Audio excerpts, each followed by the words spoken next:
बहुत बहुत स्वागत है दोस्तों आप सभी का। आज की ये वीडियो क्लास 12 के बच्चों के लिए बहुत ही ज्यादा इंपॉर्टेंट होने वाली है, स्पेशली जो रिसेंट में आपके मिड टर्म एग्जाम होने वाले हैं उसके लिए।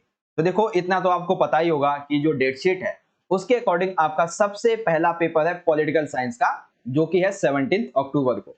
तो इसी को लेकर एक क्वेश्चन पेपर हम यहाँ पे सॉल्व करने वाले हैं, ताकि जब आप अपना एग्जाम देने के लिए जाओगे तो एक आपके दिमाग में क्वेश्चन पेपर का पैटर्न यहाँ पे बना रहे, क्वेश्चन किस टाइप के आएंगे वो आपको समझ में आ जाए और एक प्रैक्टिस भी हो जाएगी आपकी बहुत अच्छी। ठीक है, तो इस क्वेश्चन पेपर को हम हिंदी लैंग्वेज में बहुत अच्छे तरीके से समझेंगे और इंग्लिश मीडियम के बच्चों के लिए भी आंसर मैं यहाँ पे प्रोवाइड कर दूंगा, ताकि सभी बहुत अच्छे तरीके से यहाँ पे हर एक क्वेश्चन को समझे। चलिए, अब यहाँ पे थोड़ा सा पेपर पैटर्न पे ध्यान देते हैं। देखिए, टोटल यहाँ पे जो हमारे मार्क्स वेटेज है वो है 80 की, टाइमिंग है 3 घंटे की। अब एक चीज देखना कि ये जो क्वेश्चन पेपर है ये टोटल 5 सेक्शन में डिवाइड रहेगा और टोटल 30 क्वेश्चन यहाँ पे पूछे जाएंगे। देखते हैं भाई कैसे कैसे क्वेश्चन होंगे। तो सामान्य निर्देश आपको पढ़ने बहुत जरूरी होते हैं। देखिए, प्रश्न संख्या 1 से 12, टोटल 12 क्वेश्चन आपके एमसीक्यू बेस्ड होंगे, सेक्शन ए। उसके बाद प्रश्न संख्या 13 से 18 2 मार्क्स के क्वेश्चन होंगे, जिनका आंसर आपको 50 शब्दों से ज्यादा नहीं लिखना है। प्रश्न संख्या 19 से 23 4 मार्क्स के क्वेश्चन होंगे और प्रश्न संख्या 24 जो है वो पैसेज के आधार पे होगा, 25 एक कार्टून के आधार पे होगा। पैसेज और कार्टून जो है ना, इससे संबंधित एमसीक्यू बेस्ड क्वेश्चन ही पूछे जाएंगे। ठीक है, लिखना नहीं है, बस एमसीक्यू बेस्ड होंगे। और 26वां क्वेश्चन एक मैप पे बेस्ड होगा। और इस बार सबसे बढ़िया चीज पता है क्या की गई है, कि जो आपके 6 मार्क्स के क्वेश्चन थे उसमें एक क्वेश्चन और जोड़ दिया गया है। इवन हर एक क्वेश्चन में आपके लिए चॉइस कर दी गई, यानी कि अब आपके लिए 6 मार्क्स के यहाँ पे 4 क्वेश्चन आ गए हैं और चारों ही क्वेश्चन में आपको चॉइस यहाँ पे देखने को मिलेगी। तो बहुत अच्छी बात है आपके लिए। ठीक है, अब इसी तरीके से इंग्लिश मीडियम के बच्चे इजीली आंसर से पढ़ सकते हैं जो भी आपके जनरल इंस्ट्रक्शंस है इसके बाद। चलिए सीधा हम क्वेश्चन पेपर के सॉल्यूशन की बात करते हैं। ठीक है, तो सेक्शन ए हमारा यहां से स्टार्ट हो जाता है, मल्टीपल चॉइस बेस्ड क्वेश्चंस। चलिए शुरुआत करते हैं।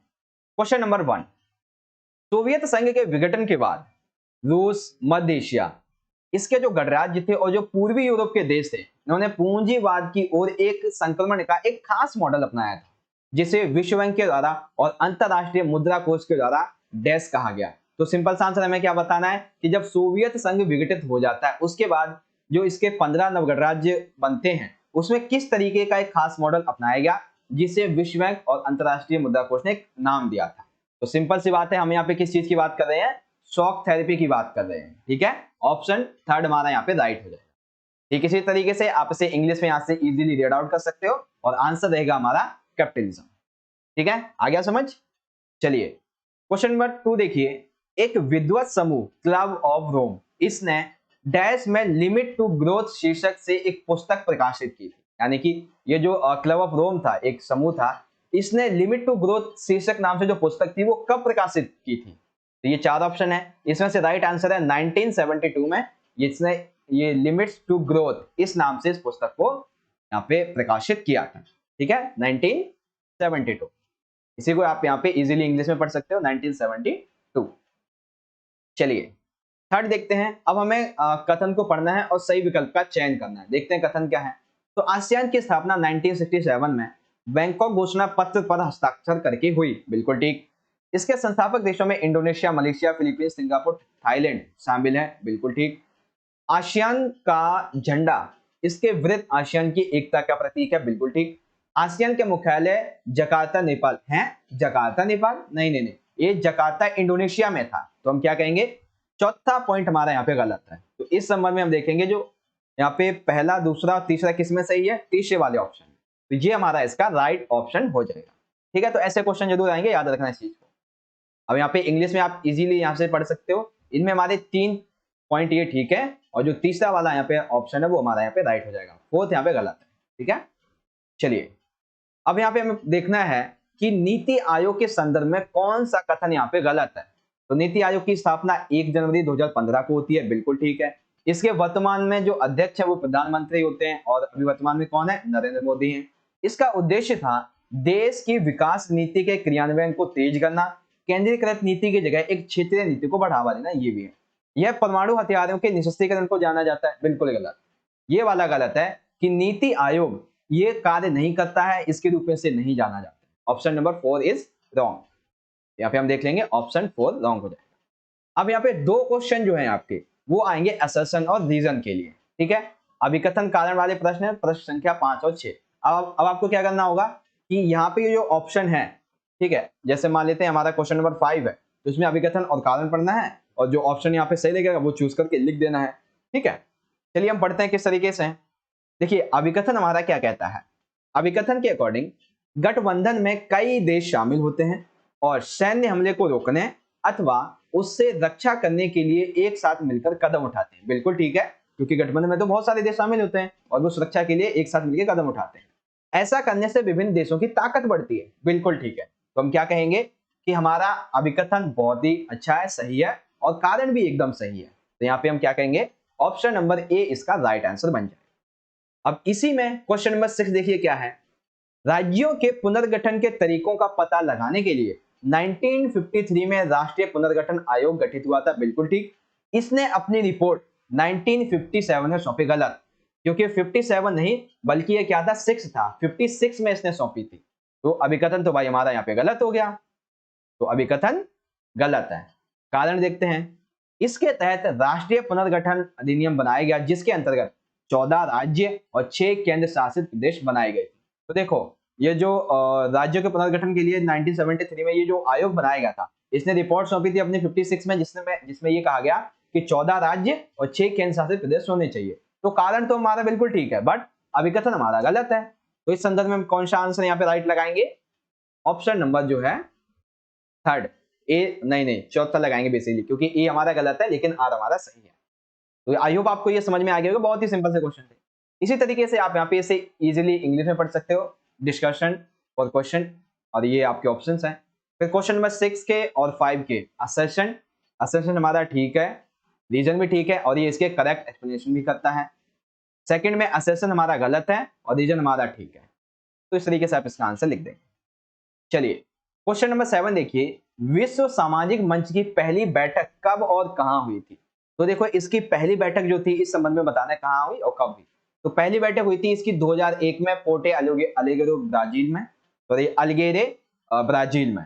इसकी जो दूसरी बैठक है वो हुई थी 2004 में मुंबई भारत में, और इसकी शायद नहीं, ये दूसरी नहीं है, मेरे हिसाब से ये चौथी बैठक है जहां तक मुझे याद है। ठीक है, और ये अभी की वर्तमान की बैठक है, वैसे मुझे याद नहीं आ रहा है, हाँ लेकिन इसका राइट आंसर तो तीसरा वाला है, 2001 में पोर्ट अलेग्रे में। हाँ ये जो है वो चौथी इसकी बैठक थी। चलिए अब इसी तरीके से इजीली आप इसे इंग्लिश में पढ़ सकते हो, 2001 पोर्ट अलेग्रे ब्राजील। चलिए क्वेश्चन 8 देखते हैं, निम्नलिखित को कालक्रम के अनुसार व्यवस्थित कीजिए। देखिए क्या कालक्रम है, एक स्वतंत्र देश बांग्लादेश बनता है, तो हमें पता है कब बनता है, ये 1971 में ताशकंद समझौता होता है। ठीक है, देखो बांग्लादेश कब बनता है, 1971 में। ओके, ताशकंद समझौता होता है 1966 में, शिमला समझौता होता है ये जो 1971 में ये बन जाता है, उसके बाद तो 1972 में। भारत ने परमाणु परीक्षण कब किया, तो 1998 में। ठीक है, तो हम यहाँ पे देखेंगे पहले कौन सा आना चाहिए, ताशकंद, तो दूसरा किस में दिया हुआ है, पहले में दिया हुआ है और चौथे में दिया हुआ है। अब हमें देखना है ताशकंद समझौता जो नहीं, बांग्लादेश यानी कि दूसरे के बाद पहला हो, हाँ ये मिल गया हमें, चौथा वाला। तो यहाँ पे देखेंगे ऑप्शन 4, पहले आएगा ताशकंद समझौता होता है, उसके बाद बांग्लादेश एक नया देश बनता है, फिर शिमला समझौता है, उसके बाद भारत का परमाणु परीक्षण। इस तरीके से आप लिख दोगे, ठीक है ना। तो इस तरह से कालक्रम के अनुसार व्यवस्थित करने वाले क्वेश्चन भी आएंगे, आप देख लेंगे। तो पहले नंबर पे आ जाएगा हमारा ताशकंद समझौता, दूसरे पे बांग्लादेश इंडिपेंडेंट स्टेट, तीसरे पे ये हो जाएगा और चौथे पे परमाणु परीक्षण। क्वेश्चन नंबर 9 देखिए, सिद्धांत के तहत भारत जो है वो हिंदू और मुस्लिम दो कौमों का देश है। तो कौन सा सिद्धांत है भाई, वो सिंपल सी बात है, हम किसकी बात कर रहे हैं, द्विराष्ट्रीय सिद्धांत की बात कर रहे हैं। तो द्विराष्ट्रीय सिद्धांत के तहत भारत जो है वो हिंदू और मुस्लिम दो कौमों का देश हुआ करता था। ठीक है, चलिए आगे देखते हैं, इसी तरीके से आपसे इंग्लिश में इजीली पढ़ सकते हैं। ये ऑप्शन ए हमारा राइट हो जाएगा। क्वेश्चन 10 देखिए, मूल निवासियों के बारे में निम्नलिखित दिए गए आंकड़ों का सही चयन कीजिए। तो मूल निवासियों के वैश्विक आंकड़े थे 30 करोड़, बिल्कुल ठीक। फिलीपींस में 20 लाख, चिली में मापुचे नामक 10 लाख, बांग्लादेश में चटगांव के क्षेत्र में 6 लाख आदिवासी, उत्तरी अमेरिका में 3,50,000। तो बेसिकली ये जो है एक आपका जो चैप्टर नंबर 7 है या 8 है शायद, हाँ चैप्टर 8 है आपका, पर्यावरण प्राकृतिक संसाधन, उससे लिया गया है मूलवासियों की वेदनाओं के संबंध में। ठीक है, तो उनकी संख्या दी गई है, तो संख्या के संबंध में ये सभी ठीक है, सभी ठीक है। तो हम क्या कहेंगे, ऑप्शन नंबर सेकंड हमारा राइट है, पहला दूसरा तीसरा चौथा सभी ठीक है।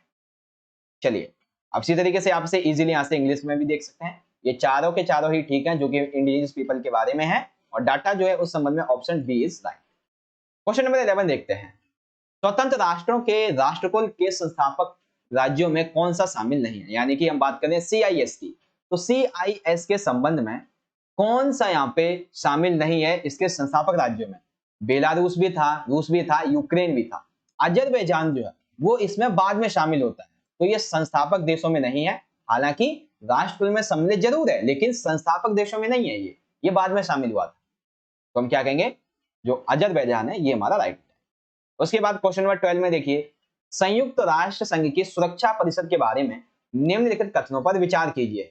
चलिए विचार करते हैं। सदस्य बताए गए हैं, कुल 15 सदस्य होते हैं, 5 स्थायी और 10 अस्थायी।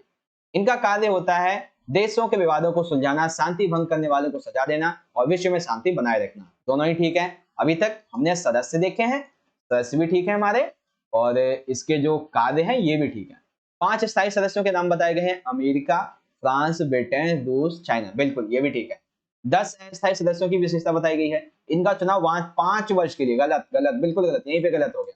क्यों, क्योंकि इनका चुनाव जो है वो 2 वर्षों के लिए होता है। तो हम क्या कहेंगे, इस संबंध में हमारा पहला, दूसरा और तीसरा ये सही है। तो हम आ जाते हैं, कहां पे मिलेगा, हाँ ये रहा, पहला, दूसरा और तीसरा, पहला ही विकल्प में मिल गया है, यही हमारा इसका राइट आंसर बन जाएगा क्वेश्चन नंबर 12 का। समझ गए आप सभी। इसी तरीके से इंग्लिश में देख सकते हो, consider the following statement about the security council of united Nations. तो यहाँ पे ये जो बेसिकली इनको री अपॉइंटेड किया जाता है 5 साल के लिए, ये गलत है, तो ऑप्शन ए हमारा राइट हो जाएगा।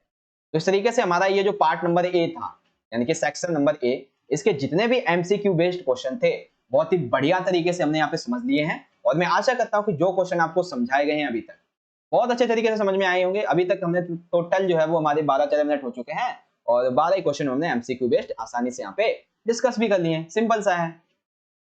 अगर कोई भी क्वेरी क्वेश्चन डाउट होता है आपका, तो आप हमें इंस्टाग्राम पे मैसेज कर सकते हो, ये हमारी आईडी है। और हाँ, अगर आपको वीडियो अच्छी लगती है तो आप लाइक जरूर करें और शेयर भी करें अपने सभी दोस्तों के साथ।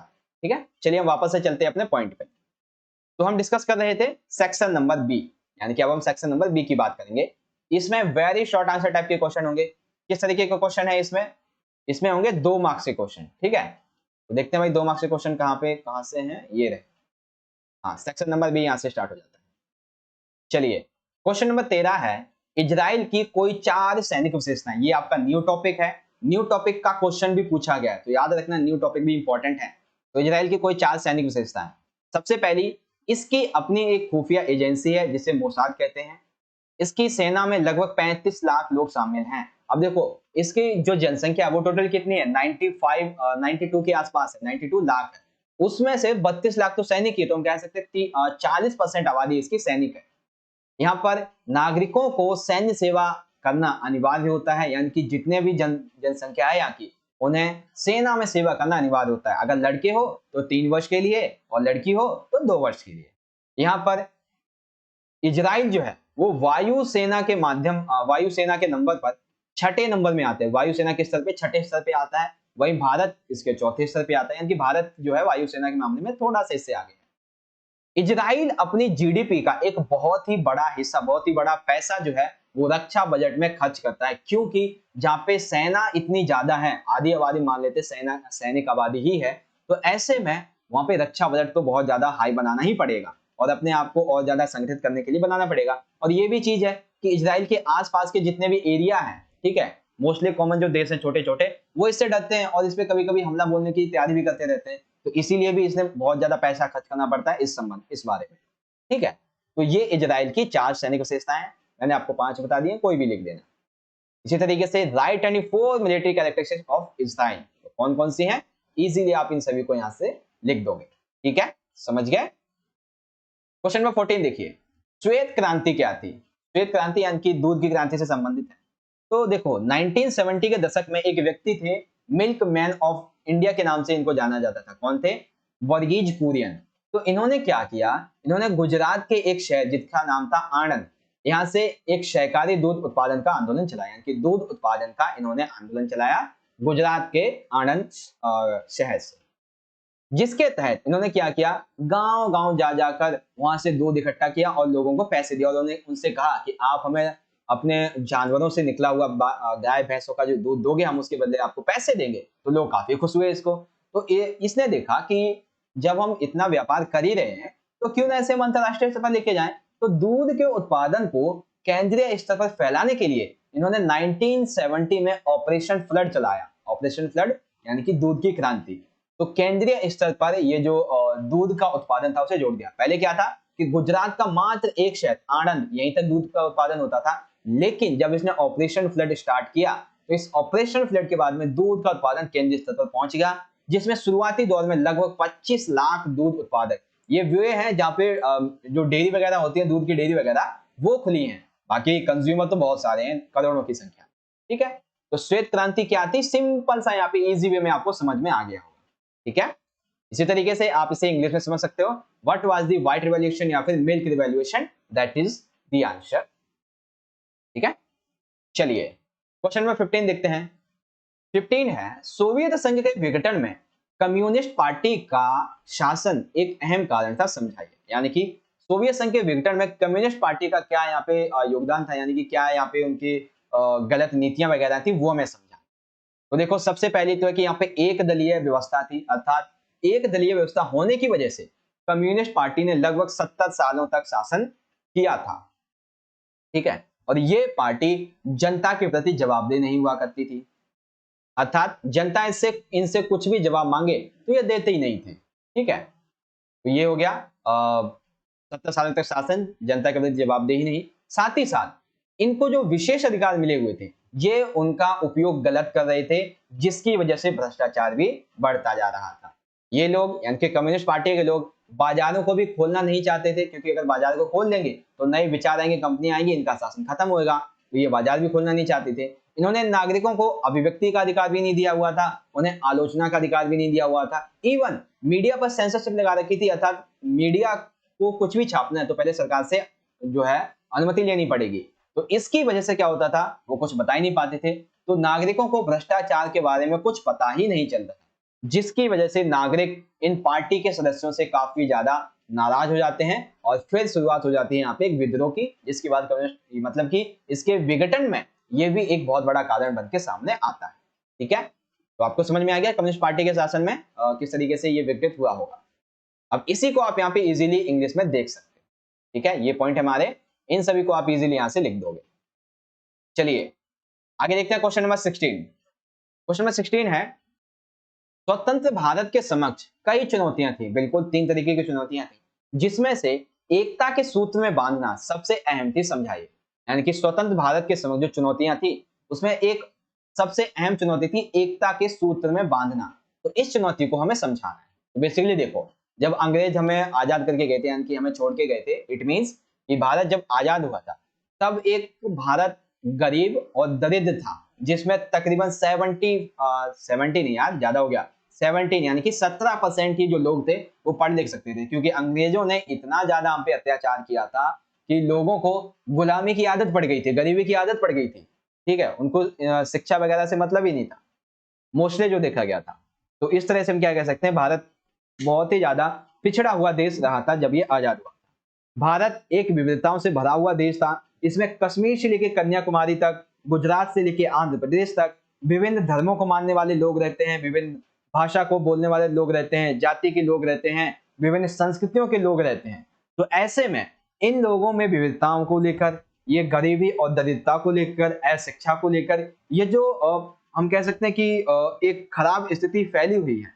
तो इन सभी को एक साथ मिलाकर विकास कैसे किया जा सकता है, एकता के सूत्र में कैसे इन्हें बांधा जा सकता है, ताकि भारत जो है वो टूटे ना, कोई सांप्रदायिक हिंसा ना हो।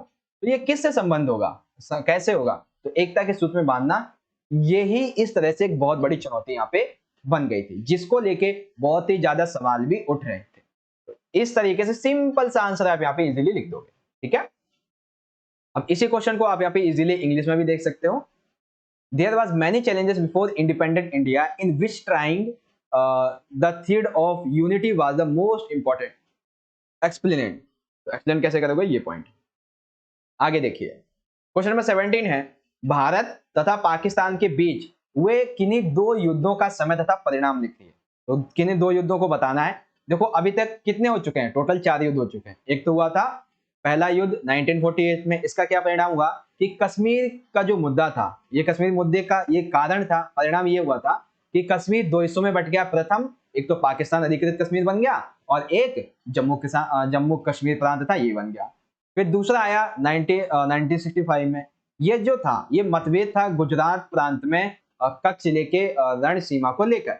तो इसमें क्या था कि इसके बाद 1966 में एक समझौता हुआ, ताशकंद समझौता।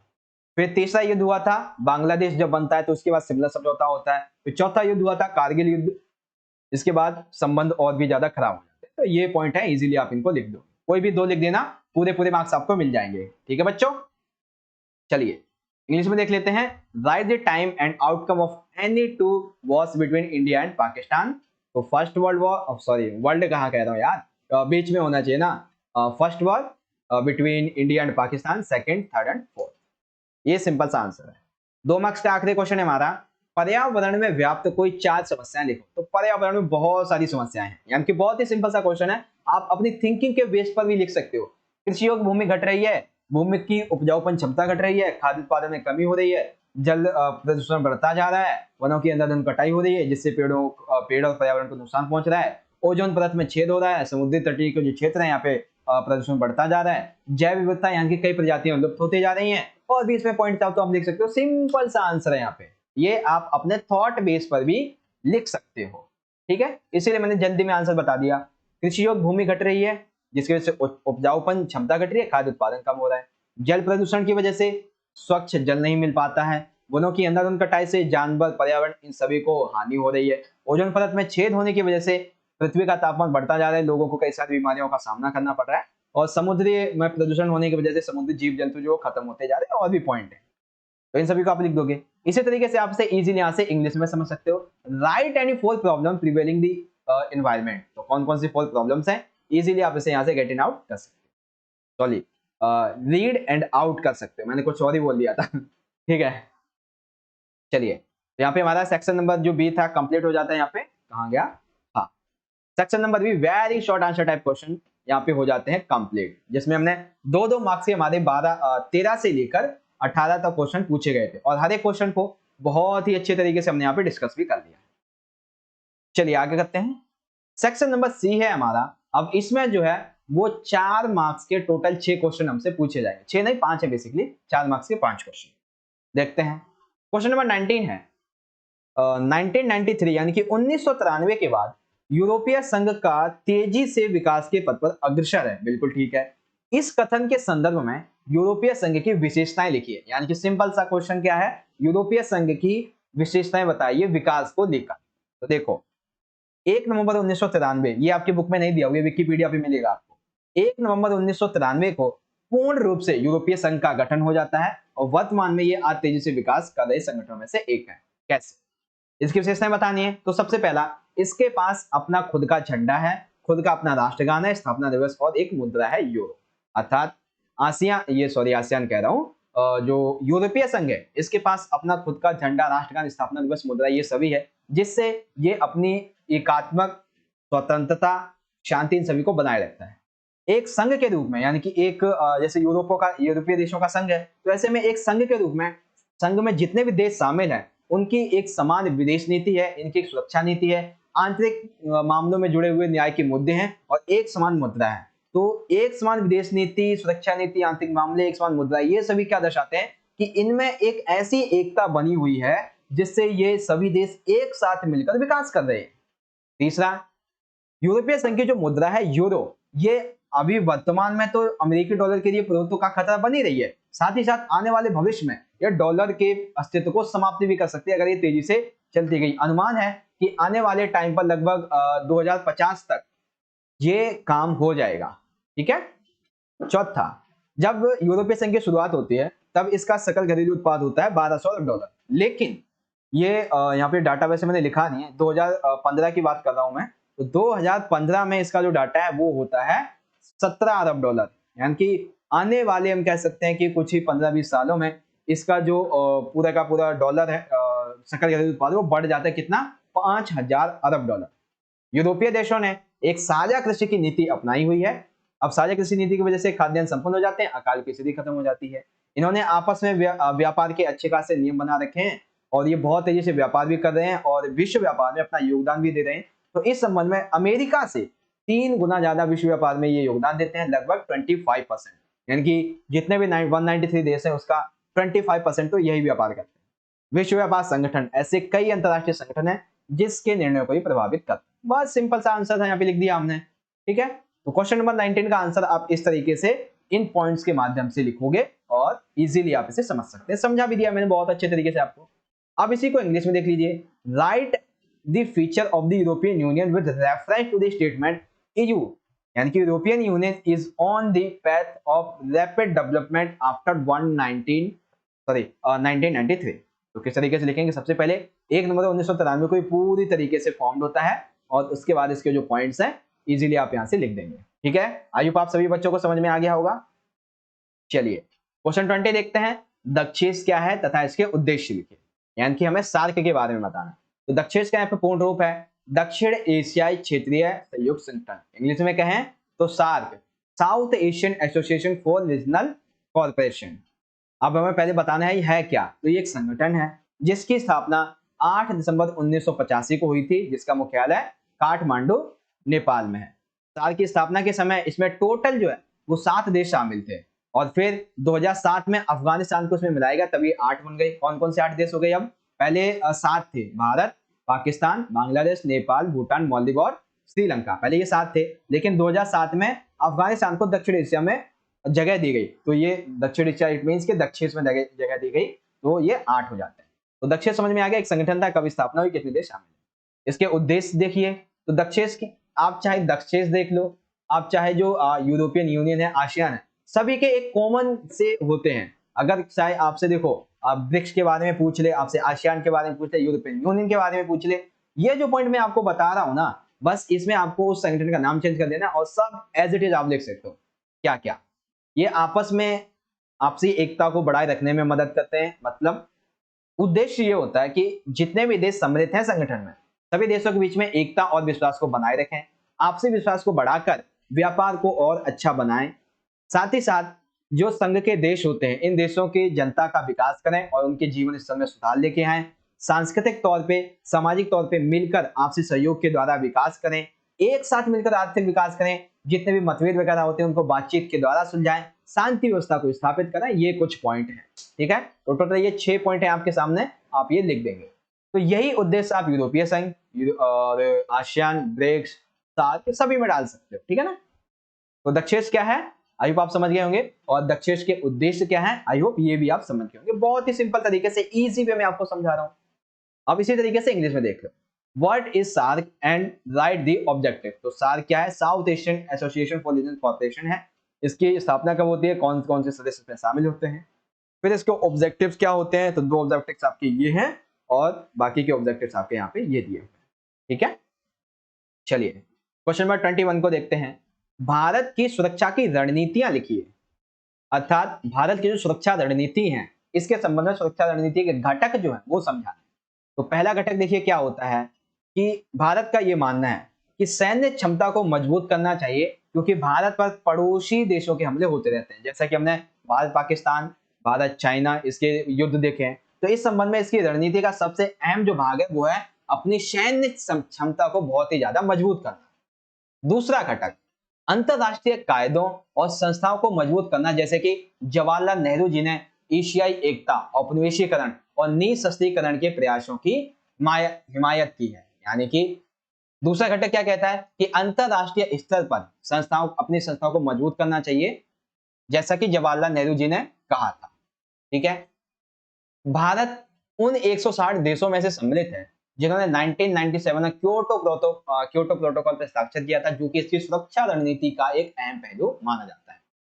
तीसरा घटक देश की अंदरूनी सुरक्षा समस्याओं से निपटने की तैयारी, अर्थात अंदर धर्म के आधार पर, देश के अंदर ही, भारत के अंदर ही धर्म, सांप्रदायिकता, जाति, भाषा आदि आधार पर जो भी मतभेद होते हैं, जो अंदरूनी समस्याएं होती हैं सुरक्षा को लेकर, उन सभी सुरक्षाओं से निपटने की इसे तैयारी करनी चाहिए और ये करता भी है, ये इसका घटक है।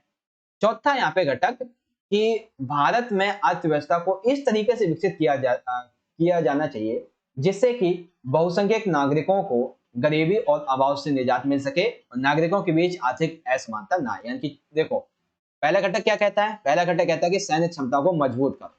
दूसरा घटक कहता है कि अंतरराष्ट्रीय स्तर पर संस्थाओं के साथ में अपने संबंध बनाओ। तीसरा घटक कहता है देश के अंदर जो समस्याएं होती हैं उसे सुलझाओ।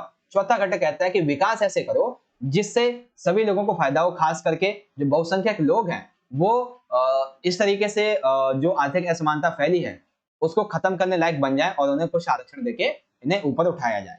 तो ये भारत की सुरक्षा की रणनीतियां हैं। ठीक है, चारों के चारों घटक आपको समझ में आ गए होंगे बहुत ही इजी वे में। ठीक, इसी तरीके से आप इंग्लिश में देख सकते हो, कंपोनेंट 1 सेकंड कंपोनेंट यानी कि घटक, देन उसके बाद थर्ड कंपोनेंट आ जाता है, देन उसके बाद फोर्थ कंपोनेंट। ठीक है, सिंपल सिंपल से क्वेश्चन के आंसर है यहाँ पे बहुत अच्छे तरीके से आपको समझा। चलिए क्वेश्चन नंबर 22 देखते हैं, वैश्वीकरण के आर्थिक परिणाम लिखिए। तो पहले वैश्वीकरण होता क्या है? तो विभिन्न देशों के बीच में विचार, व्यक्ति, वस्तु, संसाधन, पूंजी का प्रभाव ही वैश्वीकरण कहलाता है। और एक चीज याद रखना, जब भी आपसे परिणाम पूछे जाते हैं तो ऐसा नहीं कि आपको उसके सकारात्मक परिणाम लिखने हैं, आपको उसके सकारात्मक भी लिखने हैं, साथ ही साथ आपको उसके नकारात्मक, दोनों ही परिणाम आपको यहाँ पे लिखने होते हैं। ठीक है, तो वैश्वीकरण के हम पहले आर्थिक सकारात्मक की बात करते हैं। तो पहला पॉइंट ये है कि विभिन्न देशों के बीच में आयात निर्यात पर जो प्रतिबंध लगे थे वो खत्म हो गए थे, जिसकी वजह से व्यापार, विदेशी मुद्रा, वैश्विक संबंध ये बहुत तेजी से बढ़ने लगे थे। इंटरनेट और कंप्यूटर से जुड़ी सेवाओं के प्रचार प्रसार ने इसको बहुत ज्यादा तेजी दी है। देशों में मतलब कि पॉइंट क्या है? प्रौद्योगिकी का विकास। तीसरा है अर्थव्यवस्था में सुधार। पहला ये हो गया। दूसरा है प्रौद्योगिकी का विकास। तीसरा है अर्थव्यवस्था में सुधार, अर्थात देशों में व्यापार की वजह से, वस्तु और पूंजी के प्रभाव की वजह से आर्थिक स्तर पर उनकी अर्थव्यवस्था में बहुत ही अच्छा यहाँ पे सुधार आया है। साथ ही साथ यहाँ पे ये भी आ जाता है कि वस्तु की उच्च गुणवत्ता। जब आपको पता है कि बहुत सारी कंपनियां एक साथ प्रतिस्पर्धा करती हैं तो वस्तु कम से कम दाम पे और बहुत ही अच्छी मिलती है।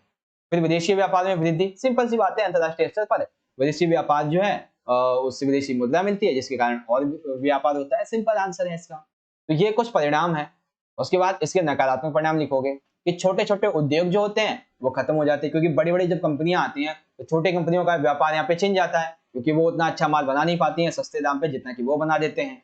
असमान विकास होता है। तो जब बड़ी कंपनियां हैं और छोटे छोटे कुटीर उद्योग खत्म हो जाते हैं, लघु उद्योग खत्म हो जाते हैं, सॉरी जो छोटे छोटे उद्योग है जिन्हें कुटीर उद्योग कहते हैं बेसिकली, तो ये उद्योग जब खत्म हो जाते हैं तो सिंपल सी बात है, एक तरफ तो वो वर्ग उठ खड़ा होता है जो बहुत ही ज्यादा अमीर होता है, जो डेली का लाखों कमाता है, और एक तरफ वो वर्ग होता है जो गरीब होता है बहुत ज्यादा। ठीक है, और कई बार कई देशों की जो वीजा नीति है, वीजा या फिर विदेश नीति कह सकते हो, ये इतनी ज्यादा खतरनाक है कि वहां से व्यापार करना एक तरीके से कह सकते हैं मुश्किल हो जाता है। और साथ ही साथ कई राजनीतिकों का तो ये भी कहना है कि नागरिकों को सामाजिक सुरक्षा कवच। अब देखो, मैंने बहुत बार बताया इसका मतलब क्या है। इसका मतलब ये होता है कि नागरिकों को जो मूलभूत आवश्यकताएं हैं वो मिलती हैं। तो इस वैश्वीकरण की वजह से अब वो सामाजिक सुरक्षा कवच भी खत्म होता जा रहा है, ऐसा जो लोग हैं उनका मानना है। तो जब भी आप परिणाम की बात करोगे तो आपको आर्थिक और नकारात्मक, मतलब कि सामाजिक सकारात्मक और नकारात्मक दोनों ही लिखने होते हैं। वैश्वीकरण के आर्थिक सकारात्मक ये हो जाएंगे, वैश्वीकरण के नकारात्मक परिणाम ये हो जाएंगे। चलिए अब इसी को इंग्लिश में देख लीजिए, write the economic consequence of globalisation. तो सबसे पहले इकोनॉमिक पॉजिटिव, तो पॉजिटिव के संबंध में ये आप लिख दोगे। देन इकोनॉमिक नेगेटिव की बात करेंगे तो नेगेटिव के बारे में आप ये पॉइंट इजीली लिख, सिंपल सा। ठीक है, क्वेश्चन 23 को डिस्कस करते हैं। प्रथम पंचवर्षीय योजना का वर्णन करते हुए भूमि सुधारों के बारे में लिखिए। सिंपल सा क्या बताना है कि प्रथम पंचवर्षीय योजना थी क्या, और इस दौरान भूमि सुधार के जो कानून कौन से बनाए गए थे वो बताना। तो प्रथम पंचवर्षीय योजना का जो काल था वो 1951 से 1956 तक, यानी कि 5 वर्ष तक रहा था। इसका जो खाका है वो एक युवा शास्त्री अर्थशास्त्री जिनका नाम था के.एन. राज, इनके द्वारा तैयार किया गया था। और ये कहा गया था कि शुरुआती साल जो साल रहेंगे, जो समय रहेंगे, जो वर्ष रहेंगे, उसमें हम विकास की गति को थोड़ा धीमा रखेंगे। और इस समय में, इस पंचवर्षीय योजना में कृषि के तेज विकास पर प्राथमिकता दी गई एवं सिंचाई की व्यवस्था करने के लिए भाखड़ा नांगल जैसे बड़े बड़े बांधों का निर्माण भी यहाँ पे किया गया। तो ये है प्रथम पंचवर्षीय योजना। क्या है? 1951 से 56 तक रही थी। युवा अर्थशास्त्री के द्वारा खाका तैयार किया गया विकास की गति धीमी रखी, कृषि पर यहाँ पे ध्यान दिया गया, सिंचाई के लिए व्यवस्था की गई। अब इसमें आ जाते भूमि सुधार कानून कौन कौन से किए गए। तो सबसे पहला था खेतों की जमींदारी की प्रथा समाप्त करना। जैसा कि हमें पता है कि अंग्रेजी शासन से ये जमींदारी प्रथा जो वो चली आ रही थी, तो भारत में इस प्रथा को खत्म किया गया इस दौरान, जिससे कि कृषि में ऐसे लोग आए जिनकी कृषि में अच्छी खासी दिलचस्पी थी, क्योंकि जमींदार दिलचस्पी में नहीं रखते थे, तो इसीलिए इस जमींदारी प्रथा को खत्म कर दिया। कुछ और अन्य कानून बनाए, ये भी बनाया कि कोई व्यक्ति कितनी अधिकतम भूमि अपने पास रख सकता है, अपने नाम करवा सकता है। लेकिन ज्यादातर देखा गया है कि ये जो कानून बनाया गया था अत्यधिक जमीन नियंत्रण कानून, ये तोड़ा गया इसको कई बार, क्योंकि भाई बहुत सारे लोगों ने अपने पास उस जमीन नियंत्रण कानून के संबंध में जो बताया गया था, मान लेते हैं कि आपको 1 एकड़ या 2 एकड़ जमीन रखनी है, तो कई 4-5 रखते, तो इस तरीके से तोड़ा भी गया। तो प्रथम पंचवर्षीय योजना ये क्या थी, इस संबंध में ये लिखोगे, तो पॉइंट है इसके सभी। और इस दौरान भूमि सुधार कानून कौन कौन से लागू किए गए ये आप लिखो। अब यहाँ पे इंग्लिश में आप देख सकते हो, describe the first year plan, first 5 year plan. हाँ ठीक है, प्रथम पंचवर्षीय योजनाओं की बात हो रही है। राइट अबाउट लैंड रिफॉर्म्स, तो पहले तो फर्स्ट ईयर प्लान्स, उसके बाद जो लैंड रिफॉर्म लॉ हुए थे उसके बारे में ये पॉइंट लिखो। तो इस तरीके से हमारा जो यहाँ पे सेक्शन नंबर सी होता है, कहाँ गया, एक सेकेंड, हाँ section number C, question number 19 से स्टार्ट हो जाता है, ये हमने यहाँ पे कर लिया है कंप्लीट। पहला क्वेश्चन यूरोपीय संघ की विशेषताओं के बारे में था, दूसरा क्वेश्चन दक्षिण क्या था और इसके उद्देश्यों के बारे में था, फिर यहाँ पे हमने देखा था तीसरा क्वेश्चन भारत की सुरक्षा रणनीतियां क्या थी, देन उसके बाद वैश्वीकरण के आर्थिक परिणाम कैसे थे, तो सकारात्मक, और उसके बाद नकारात्मक। फिर यहाँ पे आ गया था हमारा आखिरी क्वेश्चन, प्रथम पंचवर्षीय योजना क्या थी और इसके दौरान भूमि सुधार कौन कौन से किए गए। तो इस तरीके से सेक्शन बी हो जाता है, सेक्शन सी हो जाता है खत्म। सेक्शन डी में 3 तरह के प्रश्न हैं, एक तो पैसेज है, एक कार्टून है और एक मैप बेस्ड है, और तीनों ही क्वेश्चन को बहुत ही बेहतरीन और बहुत ही बढ़िया तरीके से मैं आपको यहाँ पे समझाऊंगा, तो बड़े ध्यान से देखिएगा, ठीक है। चलिए 24 को डिस्कस करते हैं। एक एक मार्क्स के 4 आपसे एमसीक्यू बेस्ड क्वेश्चन पूछे जाएंगे। तो अब ये हमारा है एक स्रोत, यानी कि ये हमारा है एक पैसेज, जो कि जब आप इसे पढ़ोगे तो ये आपके चैप्टर नंबर 5 से लिया गया। अब क्वेश्चन एकदम सिंपल से इससे पूछे जाएंगे, दक्षिण एशिया के बारे में है, ठीक है, एकदम सिंपल से क्वेश्चन पूछे जाएंगे। पहला क्वेश्चन क्या है, दक्षिण एशिया में 2007 में किस देश को शामिल किया गया था। तो अभी मैंने आपको बताई थे एमसीक्यू बेस्ड वाले क्वेश्चन में अफगानिस्तान को इसमें शामिल किया गया था, ठीक है। दूसरा क्वेश्चन है, दक्षिण एशिया के किस देश में 2008 में राजतंत्र को समाप्त किया गया था। तो कौन सा वो था नेपाल। 2008 में राजतंत्र जो है वो समाप्त हो गया था और 2015 में लोकतांत्रिक संविधान लागू हो गया था।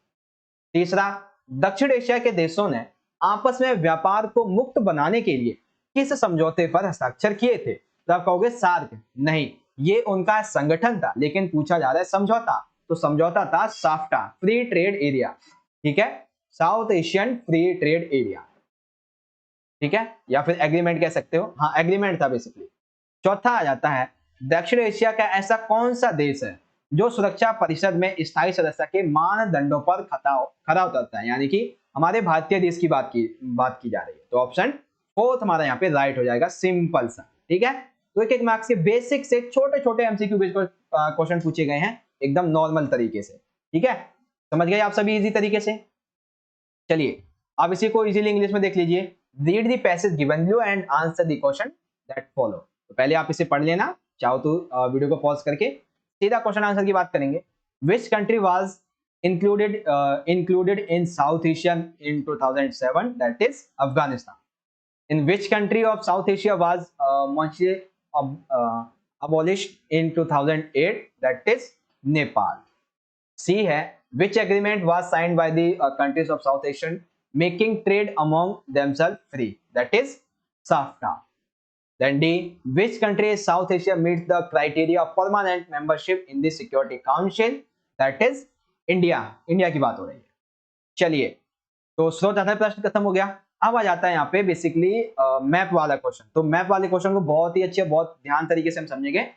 देखिए भारत के मानचित्र में बेसिकली ABCD इन 4 को अंकित किया गया है और दी गई जानकारी के आधार पर हमें पहचानना है और फिर हमने क्या करना है, अपनी उत्तर पुस्तिका में उपयोग की गई जानकारी के संबंध में क्रमांक और संबंधित अक्षर के साथ उनके सही नाम को लिखना। बेसिकली देखो, आपका जो क्वेश्चन पेपर रहेगा उसमें ये आंसर नहीं होगा, मैंने आंसर लिख रखा है, वैसे तो आंसर नहीं होगा, बस इस तरीके की टेबल होगी, आपको भी ऐसे ही लिखना है।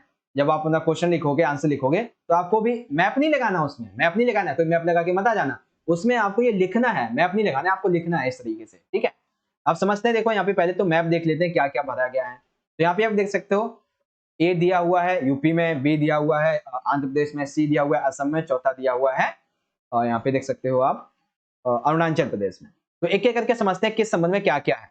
तो पहला देखो क्या है, श्री रामुलु पोट्टी से संबंधित राज्य, तो हमें पता है बेसिकली ये जो थे किससे संबंधित थे, आंध्र प्रदेश से संबंधित। तो यहाँ पे हम क्या देखते हैं, बी अक्षर कौन सा है हमारा, बी वाला है। तो अब हमें देखना है कि हम यहाँ पे लिखेंगे क्या।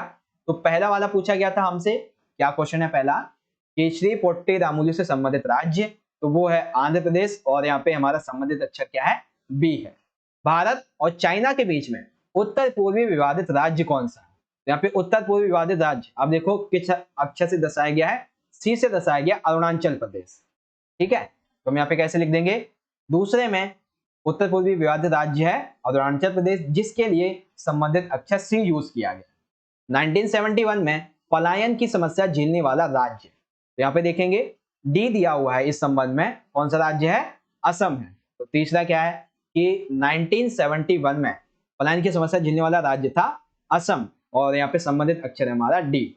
उसके बाद जवाहरलाल नेहरू से संबंधित राज्य कौन सा है, बेसिकली इनके जन्म की बात की जा रही है, तो इनका जन्म यूपी के प्रयागराज में हुआ था, जो आप यहाँ पे ए वाला ऑप्शन देख रहे हो।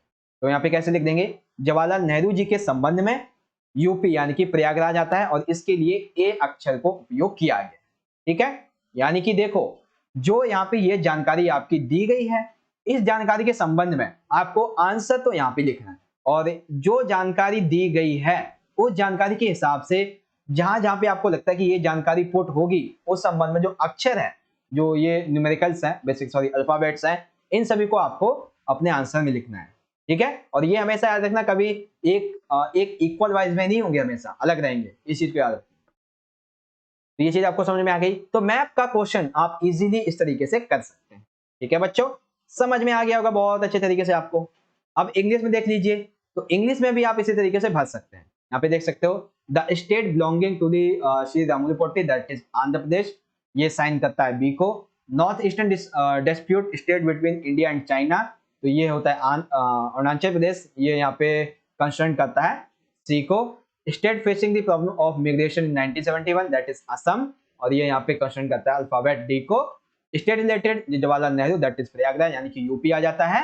देन ये जो कंसर्न करता है वो है अक्षर ए। यहाँ पे देख लिया हमने, इसके मैप बेस्ड क्वेश्चन खत्म हो गए। अब देखो, जो भी दृष्टिबाधित बच्चे होते हैं उनके लिए क्वेश्चन मैप के सीधा उलट होता है। आपको क्या करना है इसमें, देखो, श्री रामुलु पोट्टी से संबंधित उसका नाम लिखना है, तो आंध्र प्रदेश है। भारत और चीन के बीच उत्तर पूर्वी विवादित का राज्य का नाम अरुणाचल प्रदेश है। 1971 में पलायन की समस्या को झेलने वाला राज्य का नाम असम है। जवाहरलाल नेहरू के जन्म से संबंधित राज्य बिल्कुल प्रयागराज है। बिल्कुल सा, मतलब मैप का क्वेश्चन ही आपको यहाँ पे पूछा गया, बस आपको नाम लिखना है और उनको यहाँ पे अक्षर दोनों चीजें लिखनी है। इंग्लिश में आप इजीली यहाँ से देख सकते हो। अब आ जाता है यहाँ पे एक कार्टून, ये देख सकते हो, दिए गए कार्टून का अध्ययन करें और फिर पूछे गए प्रश्नों का उत्तर दीजिए। ये बेसिकली आपकी जो एनसीईआरटी बुक है, मैं बता भी दे रहा हूँ बोल के कि ये एनसीईआरटी बुक से संबंधित है, ठीक है। चलिए, योजना आयोग की स्थापना कब हुई थी, ठीक है। तो योजना आयोग की स्थापना के संबंध में देखो 4 ऑप्शन है हमारे सामने। तो 4 ऑप्शन में सबसे पहला, एक सेकंड, योजना आयोग पूछा गया है ना, हाँ, बेसिकली मेरे को नीति आयोग याद आ रहा था कि 2015 में 1 जनवरी को बेसिकली यहाँ पे योजना की बात की गई है, तो 15 मार्च 1950 को इसकी स्थापना होती है, ठीक है। योजना आयोग स्थापित अध्यक्ष कौन थे जब ये स्थापित हुआ था, तब की बात की जा रही है। तो प्रधानमंत्री होता है अध्यक्ष, ये तो हमें पता है। तो उस समय जब 1950 में ये होता है, तो उसमें हमारे प्रधानमंत्री कौन होते हैं, जवाहरलाल नेहरू। यहाँ पे ऑप्शन बी, यानी कि प्रधानमंत्री जवाहरलाल नेहरू जी योजना आयोग के स्थापित अध्यक्ष बने थे। तीसरा, योजना आयोग के उत्तराधिकारी के रूप में नीति आयोग का गठन कब हुआ, जो कि अभी मैं बता ही रहा था, 1 जनवरी 2015 को। योजना आयोग के कार्यों में शामिल है, तो क्या शामिल है, पंचवर्षीय योजनाएं बनाना, बिल्कुल ठीक। विभिन्न राज्यों और मंत्रालयों को वित्त बांटना, बिल्कुल ठीक। तो ऑप्शन चौथा ठीक हो जाएगा, पहला दूसरा दोनों ही हमारे यहाँ पर सही हैं, बिल्कुल राइट आंसर। अब इसी को आप यहाँ पे इजीली इंग्लिश में देख सकते हो, ये आपका सोर्स दिया हुआ है। अब इससे क्वेश्चन देखिए क्या है, when was the planning commission established, that is 15 मार्च 1950।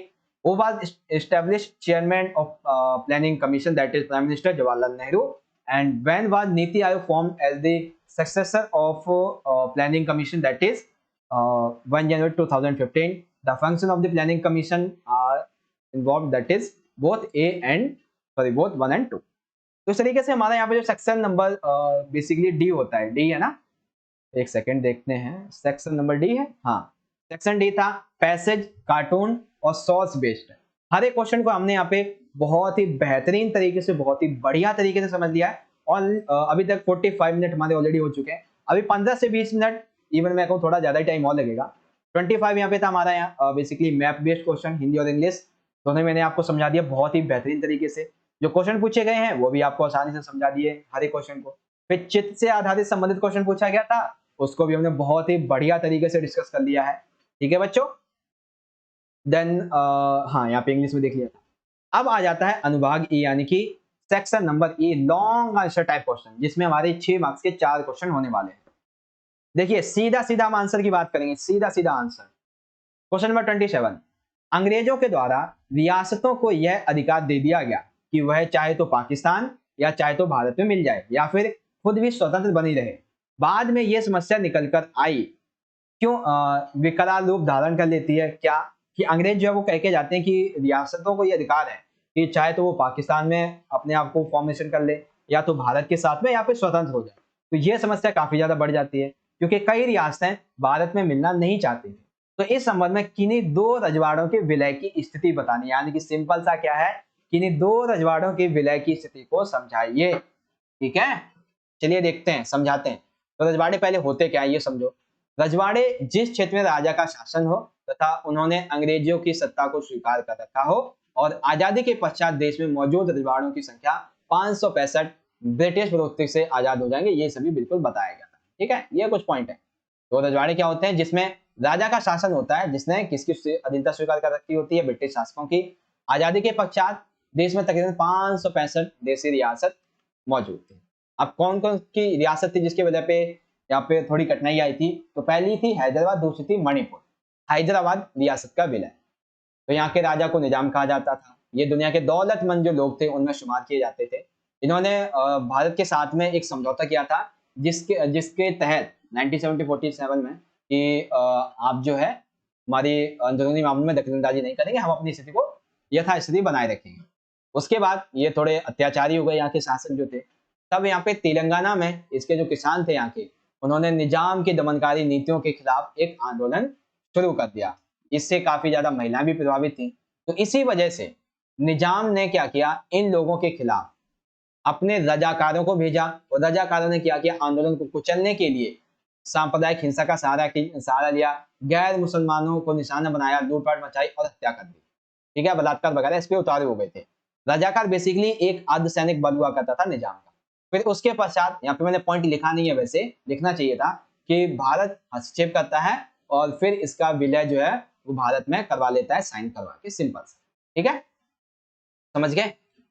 दूसरी रियासत यहाँ पे आ जाती है मणिपुर रियासत। अच्छा यहाँ पे देख लो, 1948 में भारत ने अपनी सेना भेजी हैदराबाद में और सेना को हरा दिया, फिर निजाम को आत्मसमर्पण कर गया और उसके इस प्रकार से हैदराबाद का विलय भारत में हो जाता है। ठीक है, हाँ मैं पॉइंट नीचे देखा, भूल गया। फिर आता है मणिपुर रियासत का विलय। तो बेसिकली मणिपुर के राजा थे बोधचंद्र। इन्होंने भारत के साथ में एक सहमति पत्र पे हस्ताक्षर किया था कि तकरीबन थोड़े समय के लिए हमें स्वतंत्र रहने दो। ठीक है, और ये स्वतंत्र रहा भी। और इस संबंध में ये इसकी सबसे अहम भूमिका ये है, सबसे अहम विशेषता ये है कि ये ऐसा पहला राज्य था जहां पर सार्वभौमिक वैश्य मताधिकार प्रयोग करके चुनाव हुए थे, जो कि 1948 में हुए थे। मणिपुर की कांग्रेस जो थी वो चाहती थी कि मणिपुर का जो विलय है वो भारत में हो जाए, लेकिन वहां की जो पार्टी थी वो नहीं चाहती थी, अन्य जो पार्टियां थी वो नहीं चाहती थी। यानी कि मणिपुर की कांग्रेसी पार्टी क्या चाहती थी कि ये मणिपुर भारत में मिल जाए, लेकिन अन्य पार्टी ऐसा नहीं चाहती थी। तो इसी संबंध में जब वहां पे वाद ज्यादा बढ़ जाता है तो मणिपुर विधानसभा के परामर्श के किए बगैर, अर्थात भारतीय जो जितने भी नेता वगैरह थे जो इस कार्य को अंजाम दे रहे थे, उन्होंने मणिपुर की विधानसभा से कोई भी बातचीत नहीं की, सीधा जो राजा था उस पर दबाव डाला, क्योंकि एक क्षेत्र की सबसे अहम शक्ति राजा के पास होती है, उस पर दबाव डाला और जबरदस्ती उसको जो है भारत में शामिल करवा लिया। ये थी। तो इस तरीके से दो रियासतों की बिना पे अड़चन आई थी, एक तो हैदराबाद और दूसरी यहाँ पे मणिपुर। ये यहाँ पे रियासतों में आई थी, क्या कहते हैं, बेसिकली दिक्कत आई। 8वां में क्वेश्चन है, भारतीय विभाजन के समक्ष आई किन्हीं 3 समस्या का वर्णन कीजिए। अर्थात जब भारत विभाजित हो रहा होता है तो उस समय इसके सामने कौन कौन सी समस्याएं आती हैं। उदाहरण आंसर लिखेंगे। बेसिकली जब 14-15 अगस्त की मध्य रात्रि को भारत आजाद होता है, तब वो एक नहीं अपितु 2 देश आजाद होते हैं। उस समय, उससे पहले भारत को ब्रिटिश इंडिया कहते थे, जिसमें भारत और पाकिस्तान 2 देश रहा करते थे। भारत के विभाजन का आधार जो था वो धार्मिक बहुसंख्यक रखा गया, अर्थात भारतीय विभाजन का जो आधार था वो क्या था, धार्मिक बहुसंख्यक रखा गया। अर्थात ऐसे इलाके जो मुसलमान बहुल इलाके थे उन्हें पाकिस्तान में बदला जाएगा और जो हिंदू बहुल इलाके थे उन्हें भारत में बदला जाएगा। ठीक है, इनमें मिला दिए जाएंगे इस तरीके से। तो यहाँ पे देखो फिर विभाजन के सामने दिक्कत क्या आती है। पहली दिक्कत तो ये थी कि जितने भी मुस्लिम इलाके थे उसमें देखो सबसे पहले तो हर जगह ना तो हिंदू और ना तो मुस्लिम, इन सभी लोगों की पूरी बड़ी बड़ी संख्या नहीं होती थी। फिर फाइनली 2 देश यहाँ पे देखे गए, मतलब बेसिकली क्या किया गया कि 2 भागों में से बांट दिया गया। कौन कौन से, एक तो इसे पूर्वी पाकिस्तान बना दिया गया और एक इसे पश्चिमी पाकिस्तान बना दिया गया। पश्चिमी पाकिस्तान जो वर्तमान का पाकिस्तान है, पूर्वी पाकिस्तान जो वर्तमान का बांग्लादेश है। ये पहली समस्या हो गई थी जिसे सॉल्व कर लिया गया कि 2 क्षेत्रों में एक देश को बांट दिया गया। दूसरी समस्या, हर एक मुस्लिम व्यक्ति पाकिस्तान में मिलना ही नहीं चाहता था। वो चाहता था मैं भारत में रहूं या फिर स्वतंत्र रहूं या फिर किसी और देश में चला जाऊं। तो यानी कि हर एक मुस्लिम व्यक्ति पाकिस्तान में मिलना नहीं चाहता था। फॉर एग्जांपल यहाँ पे व्यक्ति का नाम है जो कि एक सीमांत गांधी के नाम से जाने जाते थे, खान अब्दुल गफ्फार खान। इन्होंने द्विराष्ट्रीय सिद्धांत मुस्लिम लीग के द्वारा दिया गया था। मुस्लिम लीग के द्वारा ये कहा गया था कि भारत जो वो 2 कौमों हिंदू अर्थात मुस्लिम, हिंदू एवं मुस्लिम 2 देशों का देश है इस द्विराष्ट्रीय सिद्धांत के अंतर्गत। तो क्या हुआ कि ये नहीं मिलना चाहते थे, लेकिन फिर भी पश्चिमी उत्तर सीमा प्रांत को पाकिस्तान में मिला लिया गया था। अर्थात पहली समस्या क्या थी कि हर जगह तो आबादी पूरी नहीं थी, आबादी थी तो हर व्यक्ति मिलना नहीं चाहता था। तीसरी, बेसिकली पंजाब और बंगाल यहाँ पर हिंदुओं की आबादी अधिक थी, इसीलिए इस जिले में अथवा उसे निचले स्तर के प्रशासनिक हद को आधार बनाया गया। यहाँ स्थान अधिक त्रासदी वाला रहा। अर्थात देखो पंजाब हो गया और बंगाल, यहाँ पे हिंदू आबादी बहुत ही ज्यादा अधिक थे, बंटवारा तो हमें इसका भी करना था। तो इस यहाँ पे क्या किया गया, पूरे एक राज्य को नहीं बल्कि राज्य के डिस्ट्रिक्ट लेवल पर और छोटे छोटे लेवल पर इसे बांट दिया। और उस छोटे छोटे लेवल पर जो टुकड़े मिले मुस्लिम बहुल इलाके और हिंदू बहुल इलाके, उनको क्या किया गया, पाकिस्तान में और भारत में मिला दिया गया। इसी वजह से छोटे छोटे स्तर पर ये जो यहाँ पे वितरण किया गया था स्थानों का, इसीलिए ये सबसे अधिक त्रासदी वाले भी रहे थे। तीसरी समस्या। सबसे आखिरी है चौथी समस्या। बेसिकली चौथी समस्या है अल्पसंख्यकों की, क्योंकि पाकिस्तान में हिंदू अल्पसंख्यक थे और भारत में मुस्लिम अल्पसंख्यक थे। इन्हें यही नहीं पता था कि जिस जमीन पे ये वर्षों से रह रहे हैं वे अब एक विदेशी बन गए हैं और विभाजन के पश्चात अल्पसंख्यकों पर फिर वहां पे हमले होने लगते हैं। दोनों ही तरफ अल्पसंख्यक अपने घरों से भाग खड़े होते हैं और अक्सर उन्हें अस्थायी तौर पर शरणार्थियों के रूप में रहने के लिए वो मजबूर हो जाते हैं। तो ये भारतीय विभाजन का आधार था और ये 3 समस्या पूछी गई थी। मैंने आपको पूरा का पूरा चिट्ठा जो है इसका वो यहाँ पे समझा दिया। ठीक है, तो आपको समझ में आ गए दोनों क्वेश्चन 27 के, ये दोनों के दोनों बहुत अच्छे तरीके से। चलिए आप इसी को इंग्लिश में देख लीजिए। Write the status of merger of any 2 principal states. तो सबसे पहले आप merger of principal state Hyderabad के बारे में लिखोगे, ये सभी points, hope you well understand. Second आप लिखोगे merger of principal state of Manipur. Then उसके बाद जो यहाँ पे हमारा दूसरा क्वेश्चन है, describe any 3 problems faced by partition of India. तो कौन कौन सी प्रॉब्लम्स होती हैं ये आप यहाँ पे इजीली बता दोगे। आई होप आप समझ गए होंगे। ये रहा हमारा यहाँ पे प्रॉब्लम्स ऑफ इन क्या है, encounter India, first, second, third and the last fourth. एक सेकेंड, कुछ यहाँ पे गलती है, चलो छोड़ते हैं उसको, यहाँ पे देखते हैं। क्वेश्चन नंबर 28 क्या है?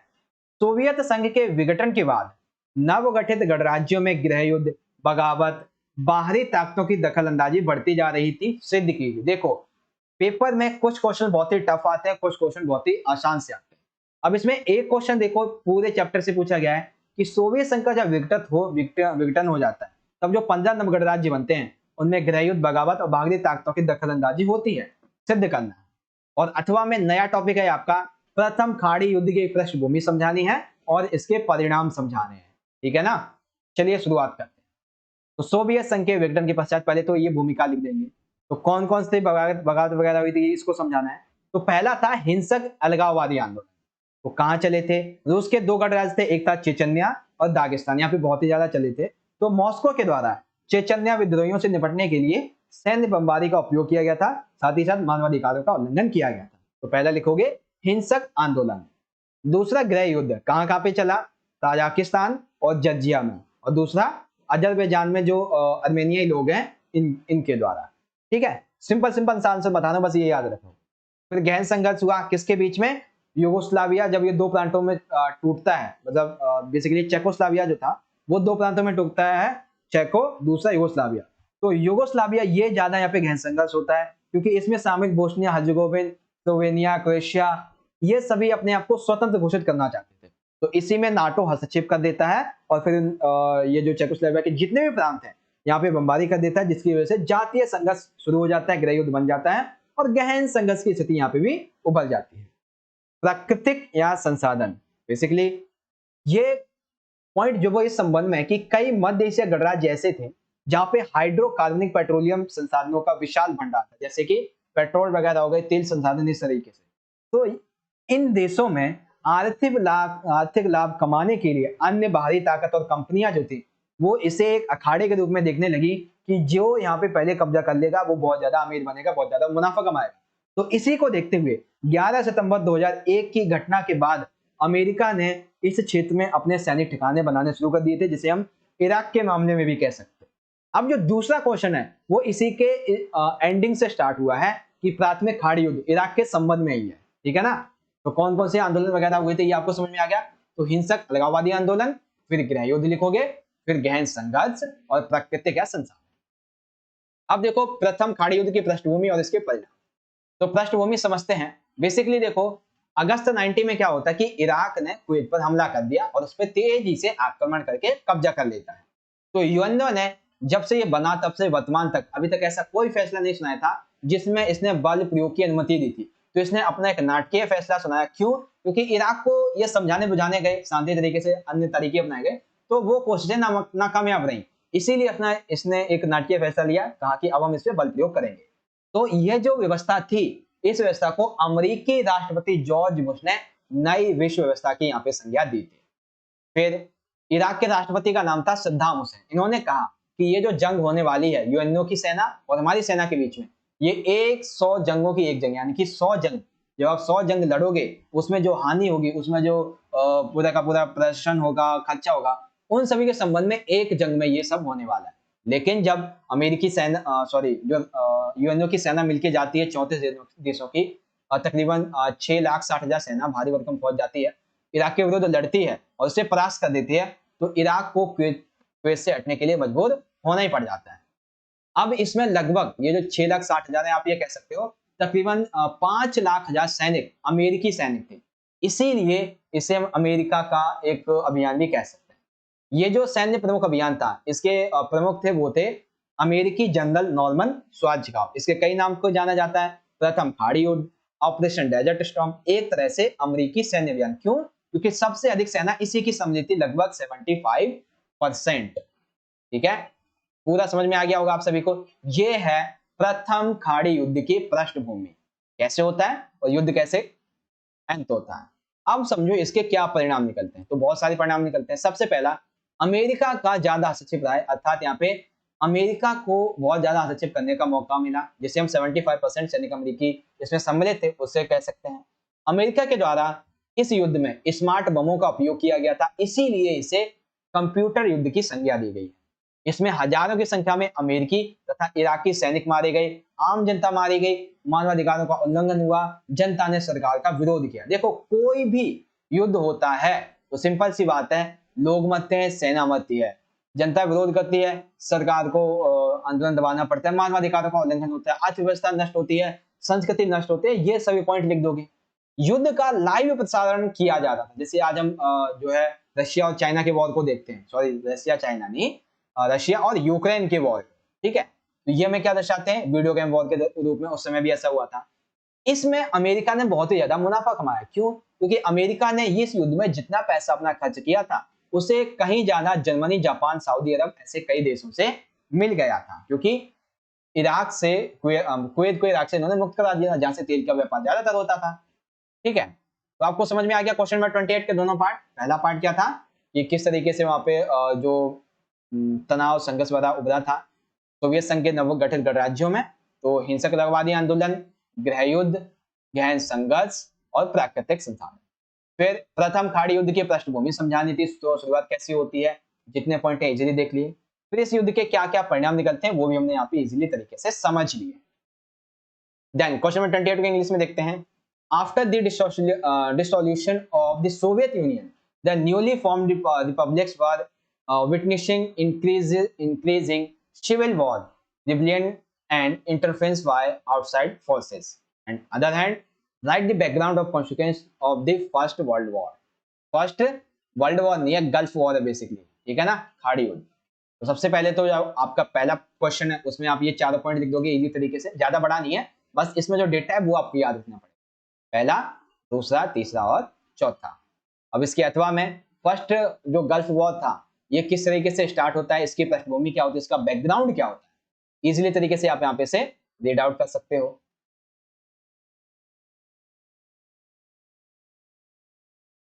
फिर यहाँ पे इसके क्या परिणाम निकलते हैं ये भी आप इजीली इसे समझ सकते हो, ठीक है। सभी के सभी हमने डिस्कस कर लिए हैं। अब चलते हैं अगले प्रश्न पे, क्वेश्चन नंबर 29। संयुक्त राष्ट्र संघ की पृष्ठभूमि समझाइए तथा इसकी संसद का वर्णन। यूएनओ की भी संसद होती है क्या कोई? हाँ संसद होती है, जिसे हम विश्व संसद कहते हैं, यानी कि महासभा को वर्णन करना है मैं, ठीक है ना। तो इस तरीके से क्वेश्चन थोड़ा एक आपको लगेगा बहुत आसान है लेकिन थोड़ा डिफिकल्ट होता है, याद रखना। चलिए पहले संयुक्त राष्ट्र संघ की पृष्ठभूमि समझते हैं। पहला पॉइंट, सबसे पहले तो जब प्रथम विश्व युद्ध होता है तो इसके पश्चात लीग ऑफ नेशंस यानी कि राष्ट्र संघ की स्थापना होती है 1929, लेकिन ये अपनी असफलताओं के बाद मतलब शुरुआती साल में तो सफल होता है, लेकिन धीरे धीरे करके जब ये कमजोर पड़ने लगता है तो अपनी सफलताओं के बावजूद ये द्वितीय विश्व युद्ध नहीं रोक पाता। तब अंतरराष्ट्रीय स्तर पर लीग ऑफ नेशंस के उत्तराधिकारी के रूप में 24 अक्टूबर 1945 को यूएनओ की स्थापना की जाती है। यूएनओ का मुख्यालय न्यूयॉर्क में है, जिसका प्रमुख उद्देश्य अंतरराष्ट्रीय झगड़ों को रोकना और राष्ट्रों के बीच सहयोग की राह को दिखाना है। सिंपल सा आंसर है, ठीक है। तो ये अभी तक ने क्या समझा, संयुक्त राष्ट्र की पृष्ठभूमि। अब समझते हैं संयुक्त राष्ट्र संघ की संसद अर्थात महासभा। बेसिकली देखो यहाँ पे क्या होता है, महासभा एक शांति, सुरक्षा तथा मानव अधिकारों के संबंधित मामलों पर विचार विमर्श किया करते हैं। सिंपल सी बात है, संसद है यूएनओ की, तो विचार तो होंगे ही शांति, सुरक्षा और मानवाधिकारों के संबंध में। सुरक्षा परिषद के साथ मिलकर अंतरराष्ट्रीय जो न्यायालय हैं उनके न्यायाधीशों की ये नियुक्ति करती है। साथ ही साथ वर्ष में इसकी एक बार बैठक जरूर होती है। अगर लगता है कि जरूरत है कि कभी कोई वर्ल्ड वॉर छिड़ जाता है तो ऐसे में अन्य बैठक भी बुलाई जा सकती है। महासभा में यूएनओ के सभी सदस्यों को एक वोट देने का, जैसे कि हम 18 साल से ऊपर के व्यक्ति हैं तो हमें भी एक मत देने का अधिकार है। हमारी संसद में जो सांसद होते हैं उन्हें एक मत देने का अधिकार होता है जब राष्ट्रपति का चुनाव वगैरह होता है। तो ऐसे ही महासभा में यूएनओ के जितने भी सदस्य हैं उनको एक वोट देने का अधिकार होता है और यहाँ पे सभी देश बराबर होते हैं, कोई भी बड़ा कोई छोटा नहीं होता है। इसका सम्मेलन हर साल होता है और चाहे तो ये 2 सम्मेलन भी बुला सकते हैं। बेसिकली जब सम्मेलन होता है तो सामान्य विषयों पर फैसले बहुत आम तरीके से, यानी कि आम बहुमत जो होती है, साधारण बहुमत, उसके आधार पर लिए जाते हैं और कुछ खास फैसले विशेष बहुमत यानी कि 2/3 बहुमत के आधार पर लिए जाते हैं। बेसिकली एक संसद की तरह है ये भी। तो आप समझोगे तो बहुत ही सिंपल सा है, नहीं समझोगे तो कुछ भी नहीं कह सकते आपके लिए, है ना। मैंने आपको समझा दिया एकदम बहुत ही बेहतरीन तरीके से क्वेश्चन को समझाया। समझ में आ गया संयुक्त राष्ट्र की पृष्ठभूमि और इसके संसद का वर्णन। अथवा में प्रश्न देखिए, अथवा में है संयुक्त राष्ट्र संघ की कई एजेंसियां इसकी ताकत है। बिल्कुल सही बात है, क्योंकि ये एजेंसियों के माध्यम से अपने कार्य को अंजाम देता है। तो इस संदर्भ में यूनेस्को का वर्णन कीजिए तथा भारत के संदर्भ में यूनेस्को का यहाँ पे आपको महत्व भी बताना है। चलिए समझते हैं। तो यूनेस्को का फुल फॉर्म होता है united nations educational scientific and cultural organisation. English में कहें तो संयुक्त राष्ट्र शैक्षिक वैज्ञानिक एंड सांस्कृतिक संगठन। चलिए ये तो इसकी फुल फॉर्म हो गई। इसकी स्थापना होती है 16 नवंबर 1945 को। इसका मुख्यालय पेरिस फ्रांस में स्थित है। वर्तमान में यूनेस्को के जो महानिदेशक हैं वो आंद्रे एंजोले हैं, ये एक महिला है। इसका प्रमुख उद्देश्य ये होता है कि शिक्षा एवं संस्कृति के अंतर्गत सहयोग बेसिकली शिक्षा एवं संस्कृति के संदर्भ में अंतरराष्ट्रीय सहयोग बढ़ाना, शांति एवं सुरक्षा को बनाए रखना। जो भी कदम शिक्षा में उठाए जा सकते हैं वो सभी ये उठाती है और साथ ही साथ जो वैश्विक धरोहरें होती है, इमारतें, पार्क, उन सभी का ये संरक्षण करती है। दुनिया भर के लगभग 332 स्वयंसेवी संगठनों का संबंध यूनेस्को के यूएनओ की इस संस्था से जुड़ा हुआ है। अब इस संबंध में भारत का इसका क्या महत्व है ये समझिए। तो भारत जो है वो यूनेस्को का 1946 में सदस्य बनता है। यूनेस्को की विरासत सूची में भारत की कई ऐतिहासिक इमारतें और पार्क शामिल है, जैसे कि ताजमहल है, काजीरंगा राष्ट्रीय उद्यान है, आगरा किला है, सूर्य मंदिर है। और वर्तमान में 40 धरोहर हो चुकी हैं और जो हमारी 40वीं धरोहर है एक विरासत जो यूनेस्को की सूची में शामिल है वो है धौलावीरा। इंडिया के कॉन्टेक्स्ट में हम बात कर रहे हैं, ठीक है। तो इतना छोटा सा आंसर है बेसिकली, ये पॉइंट याद रख लो और भारत के संदर्भ में ये पॉइंट याद रख लो। सिंपल सा छोटा आंसर है, यहाँ पे समझा दिया मैंने बहुत अच्छे तरीके से। तो दोनों ही क्वेश्चन आपको समझ में आ गए होंगे। पहला क्या था कि संयुक्त राष्ट्र संघ की पृष्ठभूमि समझाइए और इसके जो महासभा है इसकी विशेषताएं। उसके बाद जो यूनेस्को है ये है क्या, इसका विशेषताएं लिखते हुए भारत के संदर्भ में इसका महत्व समझाइए, ये भी हमने समझ लिया। अब इंग्लिश में देखेंगे तो explain the background of united nation organisation and describe it parliament. चलिए पहले डिस्कस करेंगे, फिर यहाँ पे हमें क्या करना है कि the United nation has many agencies it is agencies as its strength. Describe UNESCO in this context. Also write its importance in the context of India. तो सबसे पहले background of united nations organisation, ये background है, ठीक है। ये point आप United nation के बैकग्राउंड में लिखोगे। देन यूनाइटेड नेशन के पार्लियामेंट यानी कि जनरल असेंबली के बारे में ये सभी पॉइंट आप इजीली करके यहाँ से लिख देंगे, ठीक है बच्चों, सभी को समझ में आ गए होंगे। उसके बाद अथवा में united nation education scientific and cultural organisation ये है क्या, इसके बारे में ये सभी पॉइंट आप लिखोगे इस तरीके से। देन इसकी क्या इंपॉर्टेंस है इंडिया के कॉन्टेक्स्ट में वो आप इजीली तरीके से यहाँ से लिख दो। आई होप आप समझ गए होंगे। सबसे आखिरी प्रश्न आ जाता है हमारा क्वेश्चन नंबर 30 क्वेश्चन है पर्यावरण सम्मेलन के संदर्भ में 1972 में हुआ सम्मेलन एक अहम सम्मेलन था, स्पष्ट कीजिए। देखो 1972 में पर्यावरण से संबंधित कौन सा सम्मेलन हुआ था हमारा, पृथ्वी सम्मेलन। कौन सा, पृथ्वी सम्मेलन हुआ था। तो हमें पृथ्वी सम्मेलन के अस्तित्व जो महत्व है उसे समझाना है। अथवा पर्यावरण को बचाने के लिए चलाए गए किन्हीं 2 प्रकार के आंदोलनों का वर्णन करना है, यानी कि आप खनिज आधार पे, बांध जनित, वन आंदोलन, इस कोई भी आंदोलन यहाँ पे समझा सकते हो 2 प्रकार में। चलिए पहले हम सम्मेलन देखेंगे फिर आंदोलन। देखो पर्यावरण सम्मेलन के संदर्भ में 1972 में हुआ सम्मेलन बहुत ही अहम सम्मेलन। बेसिकली कौन सा हुआ था, तो पृथ्वी सम्मेलन हुआ था 1992 में ब्राजील के। एक सेकेंड, यहाँ पे क्वेश्चन ही गलत है। क्वेश्चन में जो डेट है वो यहाँ पे गलत है। गलत क्या है कि यहाँ पे डेट 1992 होनी चाहिए थी, क्योंकि पृथ्वी सम्मेलन कब हुआ था, 1992 में हुआ था। तो यहाँ पे ये चीज याद रखना कि हो सकता है डेट भी आपको कभी कभी इस संबंध में गलत मिले, ठीक है। अच्छा एक चीज और आप नोटिस करना कि अगर मान लेते हैं, वैसे तो डेट यहाँ पे ठीक है 1992, अभी मैंने ठीक कर दिया है। वैसे तो अगर डेट गलत हो तो आप हमेशा पहले इसको इंग्लिश में चेक कर लेना, क्योंकि इंग्लिश में हमेशा सही मिलेगी आपको। देखो 1992 लिखा हुआ है इसमें, तो इंग्लिश का क्वेश्चन जो है वो हमेशा राइट होगा। हिंदी में ट्रांसलेट करते हैं तो हो सकता है कभी कभी मिस्टेक भी हो जाती है, ठीक है। तो इस चीज को याद रखना। तो शुरू करते हैं पर्यावरण सम्मेलन 1992। देखिए पृथ्वी सम्मेलन हुआ था कहाँ पे, ब्राजील के रियो डी जेनेरियो शहर में। इसमें टोटल जो है वो 170 देश शामिल थे उस समय, और हजारों की संख्या में स्वयंसेवी संगठन और अनेक बहुराष्ट्रीय जो निगम थे वो भी सम्मिलित थे, ठीक है। इस सम्मेलन के 5 साल पहले यानी कि 1987 में ओवर कॉमन फ्यूचर इस नाम से एक शीर्षक से रिपोर्ट छपी थी, बर्टलैंड रिपोर्ट। ठीक है, जिसमें ये बताया गया था कि आर्थिक विकास के चल रहे तौर तरीके आगे चलकर टिकाऊ विकास नहीं होंगे। तो ये जो यहाँ पे इस ओवर कॉमन फ्यूचर के संबंध में जो रिपोर्ट छपी थी, इसी रिपोर्ट की यहाँ पे समीक्षा की गई पृथ्वी सम्मेलन में, पहला पॉइंट। दूसरा, इस रियो सम्मेलन में उत्तरी और दक्षिणी गोलार्ध की जो स्पष्टता थी वो सामने आई, अर्थात उत्तरी गोलार्ध और दक्षिणी गोलार्ध, इस संबंध में हमारे सामने ये स्पष्ट होगा कि आखिर ये चाहते क्या हैं, इनका मतलब क्या है। ठीक है, तो उत्तरी गोलार्ध में देखो, उत्तरी गोलार्ध यानी कि वे सभी देश जो सबसे धनी देश हैं, और दक्षिणी गोलार्ध जो विकासशील और गरीब देश हैं।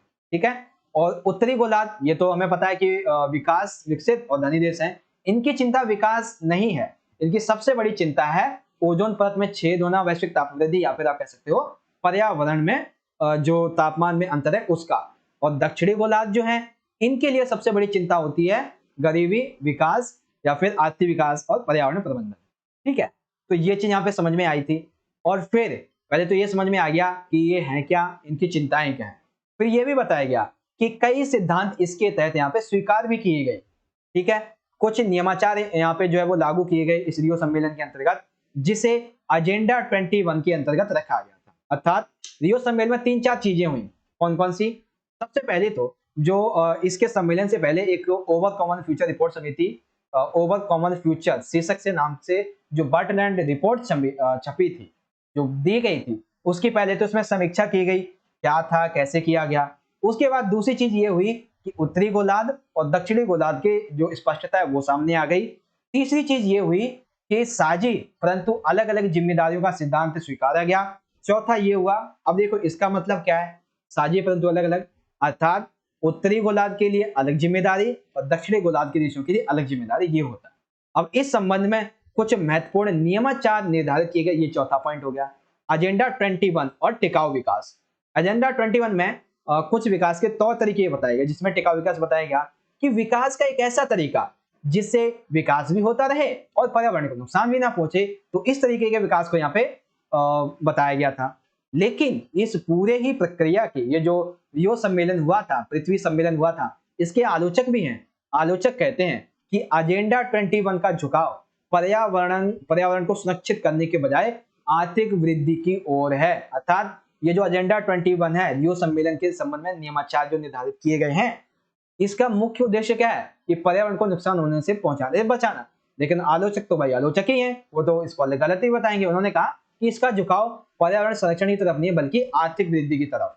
ठीक है, ये आप समझ गए। तो पर्यावरण सम्मेलन के संदर्भ में 1992 का ये सम्मेलन था, बहुत ही इंपॉर्टेंट था। पृथ्वी सम्मेलन, ओवर कॉमन फ्यूचर शीर्षक से नामक की बर्टलैंड रिपोर्ट, उत्तरी दक्षिणी गोलार्ध की जो स्पष्टता है और इनकी अलग अलग जिम्मेदारियां और कुछ नियमाचार निर्धारित किए जाते हैं, एजेंडा 21, टिकाऊ विकास, ये लिखोगे। दूसरा क्वेश्चन इसी में है, अथवा में, कि पर्यावरण को बचाने के लिए चलाए गए किन्हीं 2 प्रकार के आंदोलनों का वर्णन कीजिए। तो ऐसे कौन से 2 प्रकार के आंदोलन चलाए गए, तो वो हमें समझाना है। चलिए देखते हैं। अथवा में क्वेश्चन है, बेसिकली ऐसे लोग जो पर्यावरण के प्रति सचेत थे, जागरूक थे तथा पर्यावरण को हानि से बचाना चाहते थे, उन्होंने पर्यावरण के संरक्षण के लिए आंदोलन किए, जो कि राष्ट्रीय और अंतरराष्ट्रीय दोनों स्तर पर चलाए गए थे। सिंपल सी बात है भाई कि ऐसे लोग जो पर्यावरण के प्रति जागरूक थे, उन्हें पर्यावरण के प्रदूषण वगैरह समस्या के बारे में पता था, उसे संरक्षण करना चाहते थे, उन्होंने इस संबंध में कई आंदोलन चलाए। अब आपको 2 तरीके के आंदोलन बताने थे, तो हम यहाँ पे क्या करेंगे, मैं 2 तरीकों में आपको कंसीडर करूंगा। एक तो खनिज आंदोलन, आप ध्यान से समझना, और एक बड़े बांधों के खिलाफ। बाकी तो और तीसरा तो वन आंदोलन छोटा सा है। ठीक है, वन आंदोलन बेसिकली दक्षिणी देश जैसे कि मेक्सिको, चिले, ब्राजील, मलेशिया, इंडोनेशिया, महादेश अफ्रीका, भारत, ऐसे इसके साथ में और भी कई ऐसे देश थे जहां पर वनों की कटाई वगैरह, वनों पर दबाव ज्यादा हो रहा था, तो इन सभी को रोकने के लिए वन आंदोलन चलाए गए थे। ठीक है, यह छोटा सा पॉइंट था। जो मेन कंसर्न है हमारा वो है खनिज वाला, खनिज और बड़े बांध। देखिए बेसिकली खनिज उद्योग के संबंध में आंदोलन कैसे चलाए गए, यह धरती के भीतर मौजूद जो संसाधन होते हैं उनको बाहर निकालते हैं। बहुत अच्छी बात है, जो संसाधन है हमें उसका उपयोग करना चाहिए, बहुत अच्छी बात है। लेकिन इसके लिए जो ये रसायन, जो खनिज उद्योग होते हैं, ये बहुत ही ज्यादा रसायनों का उपयोग करते हैं, जिसकी वजह से भूमि और जल जो है वो प्रदूषित हो जाते हैं, इवन जलमार्ग प्रदूषित होते हैं, और स्थानीय वनस्पति जो होती है, वहां की वनस्पति खत्म होने लगती है, जिसकी वजह से बहुत सारे जंतुओं की प्रजातियां खत्म हो जाती हैं। जन समुदायों को वहां से हटाना पड़ता है और फिर उन्हें बसाया भी नहीं जाता है। तो इन सभी नकारात्मकता की वजह से, इन सभी कारणों की वजह से क्या होता है कि जितने भी खनिज उद्योग होते हैं उनके खिलाफ आंदोलन छिड़ जाता है। ठीक है, फॉर एग्जाम्पल यहाँ पे बात की गई फिलीपींस की, तो कई समूहों और संगठनों ने एक साथ मिलकर, यहाँ पे जो कंपनी थी ऑस्ट्रेलिया की फिलीपींस में, जिसका नाम था ऑस्ट्रेलियाई बहुराष्ट्रीय कंपनी वेस्टर्न माइनिंग कॉर्पोरेशन, अर्थात कई समूहों एवं संगठनों ने एक साथ मिलकर ऑस्ट्रेलियाई बहुराष्ट्रीय कंपनी वेस्टर्न माइनिंग कॉर्पोरेशन जो कि फिलीपींस में थी, इसके खिलाफ एक अभियान चलाया। क्या कहा इन्होंने ये कहा कि ये लोग खनन के माध्यम से परमाणु शक्ति का निर्माण कर रहे हैं, जिसकी वजह से धरती पे बहुत बार कंपन उत्पन्न होता है, जीव जंतु बहुत ज्यादा इससे नुकसान पहुंचता है उन्हें। उसके बाद बड़े बांधों के खिलाफ आंदोलन, ये क्यों चलाए गए? क्योंकि देखो, इनमें नदियों तथा घाटियों को बचाने की बात कही गई थी। बेसिकली किसी भी देश के लिए, उसके सिंचाई व्यवस्था के लिए, अर्थव्यवस्था के लिए नदी घाटियों का होना बहुत जरूरी है, उसके भौगोलिक स्थिति की विशेषताओं में बने रहने के लिए। यहाँ पे ऑस्ट्रेलिया में एक आंदोलन चलाया गया था फ्रैंकलिन नदी पर, जो कि यहाँ पे आसपास के इसके जो वन वगैरह थे उनको बचाने के लिए चलाया गया था। साथ ही ऐसा ही एक आंदोलन भारत में भी चलाया गया था, जिसे हम नर्मदा बचाओ आंदोलन कहते हैं। ठीक है बच्चों, तो ये आपको समझ में आ गया यहाँ पे कि पर्यावरण के संदर्भ में दो तरीके के जो आंदोलन चलाए गए हैं, जिसमें खनिज आंदोलन क्या है ये समझ लिया हमने, और बड़े बांध विरोधक आंदोलन क्या थे ये हमने समझ लिया, और एक वन आंदोलन भी समझ लिया हमने, सिंपल सा। तो इस संबंध में क्वेश्चन नंबर 30, 1992 का सम्मेलन कैसे इंपॉर्टेंट होता है ये भी हम समझ लिए हैं, और जो पर्यावरण को बचाने के लिए चलाए गए किन्हीं दो प्रकार के आंदोलन, जिसमें वन, खनिज, ठीक है, और बड़े बांध, ये समझ लिया। इंग्लिश में देखेंगे, the conference held in 1992 was an important conference in the context of the environment conference clarified। तो किस तरीके से ये इंपॉर्टेंस थी, तो यहां से लेके ये जो पॉइंट आपको दिख रहे हैं सभी के सभी आप इसमें एक्सप्लेन करोगे, देन उसके बाद ये पॉइंट आप यहाँ पे लिख दोगे और आपको आंसर बस इतना ही लिखना है, पूरे मार्क्स मिल जाएंगे। ठीक है, आगे देख लेते हैं। आगे है हमारा यहाँ पे जो दूसरा था, describe any two types of movements launch to save the environment. तो कौन कौन से थे अभी हमने देख ही लिए थे। सबसे पहले forest movements, then mineral industry movement, इसके संबंध में एक हमने एग्जांपल भी देखा था फिलीपींस का। ठीक है, एंड देन सबसे लास्ट है movement against the big dams. तो कंप्लीटली यहाँ पे हमारा जो सेक्शन नंबर ई जो होता है पूरी तरीके से हमने कंप्लीट कर लिया। इवन आज का हमारा जो क्वेश्चन पेपर था क्लास 12 पॉलिटिकल साइंस का, इसको हमने कंप्लीट सॉल्यूशन समझ लिया है, हिंदी और इंग्लिश दोनों ही लैंग्वेज में बहुत ही बेहतरीन तरीके से। ठीक है, और आशा करता हूं कि आप सभी को वीडियो बहुत ही ज्यादा पसंद आया होगा। पसंद आया तो लाइक शेयर जरूर करना, चैनल को भी सब्सक्राइब कर लेना। अब यहाँ पे आप क्या करना कि पहले तो ये जो मैंने आपको सारी चीजें समझाई हैं, अगर कोई भी क्वेरी क्वेश्चन आपका डाउट होता है तो आप हमें चाहो तो इंस्टाग्राम पे मैसेज कर देना, ये हमारी आईडी है, आप देख सकते हो, और लाइक करना जरूर। हर एक क्वेश्चन को बहुत अच्छे तरीके से आपको समझाया गया था, जो कि आपके एग्जाम के लिए बहुत ज्यादा इंपॉर्टेंट है, और मुझे लगता है कि मेरी तरफ से जो कोशिश की गई है आपको समझाने की बहुत अच्छी की गई है। मैंने अपने फुल एफर्ट्स डाले ताकि आपको पूरा का पूरा यहाँ पे हर एक क्वेश्चन को समझाया जा सके। फिर भी अगर आपको लगता है कि कुछ कमी है तो कमेंट में अपना फीडबैक जरूर दीजिएगा, ताकि हमें पता चल सके कि आपके नजरिए से क्या इंपॉर्टेंट हो सकता है और क्या चेंजेस किए जा सकते हैं, जिससे कि आप सभी की पढ़ाई को और अच्छा बनाया जा सके। ठीक है, तो यहीं पे हम वीडियो को विराम देते हैं, मिलेंगे आपसे अगली वीडियो में। तब तक के लिए आप सभी पढ़ते रहें और अपना ख्याल रखें। बहुत बहुत धन्यवाद।